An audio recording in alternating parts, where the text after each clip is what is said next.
This mine is 700 feet deep. Believe it or not, you're on the 3rd level already. There's 2 levels up above you, 4 levels below us. All the levels in this mine, as well as the rest of the mines in Bisbee, are right at about 100 foot apart. Also in this mine, there is roughly 240 miles of railroad track. Now, if I start counting all the mines in Bisbee, you got right at about 5,000 miles of railroad track underneath you. Now, as you sit here and there, it's in the dark. Your eyes should be getting used to it. You look way up ahead. There's a light. Now, that's not the light at the end of the tunnel. That happens to be the original Copper Queen mine. Now, we're going to go by it. I can't stop because it's right in the middle of a curve, but I'll slow down. You can look down it. It's an incline shaft. The first part of the shaft is a staircase. That's how the miners went up and down. The other half is got an ore skip sitting.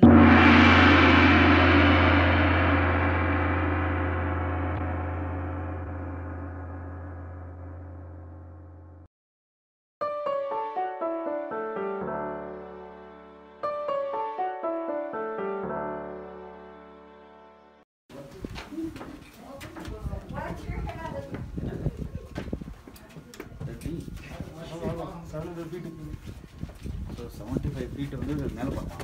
75 feet கீழ இருக்கும். கீழ இருக்கும்.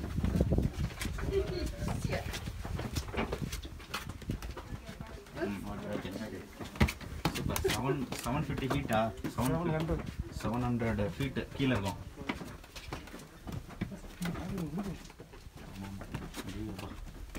Wait அடிச்சு பாருங்க.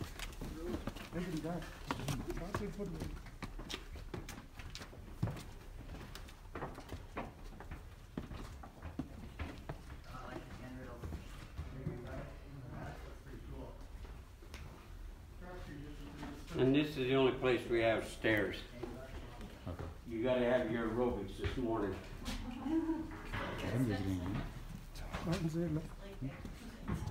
So I see that you have a bunch of 480 and 120 back in the day. Just oil, right? Candles. Oh, it was candle. Yes. All right, folks. This hole that you're standing in, it's not a cave. It's called a cut and fill stope. In the early days, as well as the last days of the mines in Bisbee, if they could remove large bodies of ore and leave this limestone wall supporting everything, they'd do it. Come back later and backfill it. Now, there was another stope that was used underground. Square set of timber just like that. All goes together like tinker toys.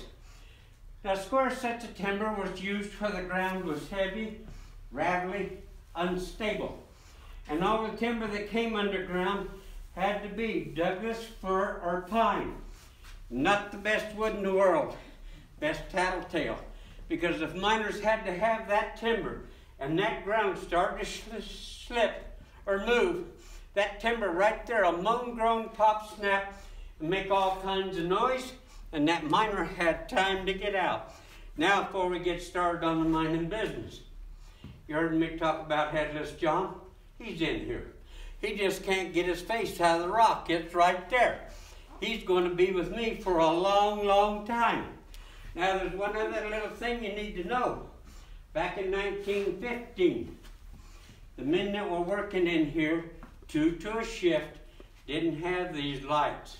Every man, when he came to work, was issued 3 candles a day. That's it. Now, what were they looking for in this mine? How about that blue-green rock right up there? That happens to be malachite nazurite. That's about 25 to 35% pure copper. Takes 100 pounds of that to make 1 pound of copper. Now, that's a pretty nice specimen, but I don't like it. I like this one right there. Now, that happens to be malachite nazurite in the center. The gray rock all the way around is called galena lead. Now, you see that orange-looking rock? That's hematite. That's where the gold's at. There's a little bit of gold right there, not enough to make a ring, but the hematite ore did carry gold. Now then, back in 1915, say that shift boss says, let's go this way. We think that body of ore's over there. We want you to drill and blast. Well, in 1915, that's the drill.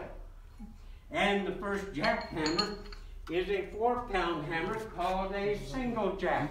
And a man would start out, he'd hit it, twist it, hit it, twist it, hit it, twist it. Why does he twist it? Well, number one, doesn't want his steel to get stuck, and he's got to make a round hole. Dynamite's round. Once he's got it started, they'll say, let's pick up the speed a little bit. We're going to give you a longer piece of steel, but now then we're going to give you a bigger jackhammer. A 12-pound sledgehammer called a double jack. Now this becomes a 2-man operation by candlelight. One man's going to turn this steel. The other man's going to stand back here and hit it. Now me and my partner, we're going to demonstrate this a little bit. No, we're not. Absolutely not, folks. Use your imagination. I seen him build a doghouse last week. It wasn't pretty. He's getting a little shaky, huh? Yeah. Well, I'll tell you what. How about you turning that steel? Now, I'll tell you what I'll do. She's hiding her hands all right. I'll give you the hammer and let him turn it. Look, he's already got his hands in his pocket. Folks, don't you know? Miners fell down holes, got rocks on their heads, got kicked by the mules. What was the biggest killer? How about silicosis? Dust. That was the biggest killer. When this machine come underground, it run with air, had water going through it, all the way through to the end of that drill steel, therefore eliminating drill dust and extending the lifetime of a miner. Now then, in the last days of the mines in Bisbee, there was different jobs. On every level was a pipe and track man. His job, keep the air and water lines to these machines, plus keep the rails in good shape. On every level was the timberman. His job, keep all the timber along the rails in good shape so that train could keep it running. On every level was a motorman. All he did was drive a train, but he's got a partner called a swamper. Now that swamper's job is to load and unload the mine cars. You're going to hear about that job a little farther down the rail.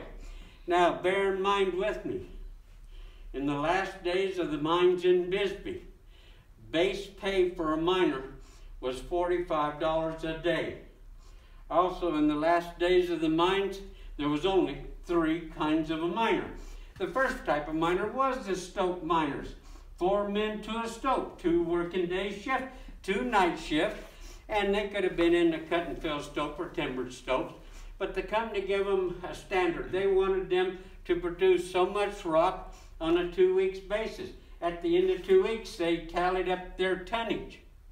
Anything that went over that standard, they got paid a bonus of $10 a ton per man, plus his $45 a day in wages.